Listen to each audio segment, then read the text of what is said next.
जों बहुत दुखु नांदों जोंनि गेजेरनिफ्राय सासे जोबोद मोजां हारिमु सिबियारि समाज सिबियारि बिथां सासे रुंसारि जालांदों। बिथांनि मुङानो जाबाय गपाल स्वर्गियारि।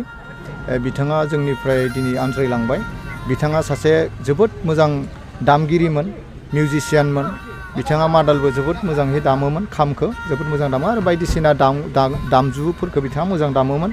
हारिमुनि जानानै गोलाव सम बिथाङा खामानि मावबोदों आरो बिथांखौ जों बिथांनिफ्राय जोबोद आसामोन फैबाय थानाय समफोराव हारिमुनि थाखाय खामानि मावनायाव जथेस्थ'नि बिनि माने अबदानखौ मोनबाय थागोन होननानै। नाथाय दिनै जोबोद दुखुनांथाव बिथाङा जोंनि बे संसारनिफ्राय बिथाङा आनज्रायबाय, रुंसारि जालांबाय।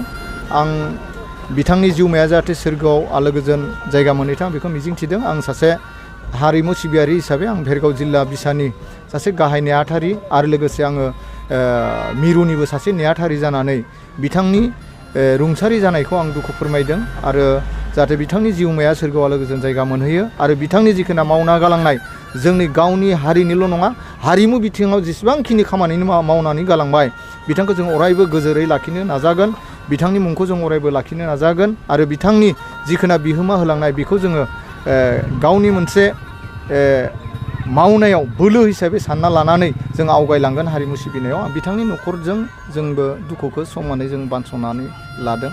न'खरा जेसेबांखिनि दुखु नांदों आरो जोंबो बेनि समाननो जोंबो दुखु नांदों जाहाथे न'खरा माबा मोनसे बिनि रुंसारि जानायनि मुङाव सोरखारनिफ्राय माबा मोनसे अनसुंथाइ मोनो, माबाफोर सोलिना जालांनायनि सुबिदा मोनो आं बेखौबो मिजिंथिदों।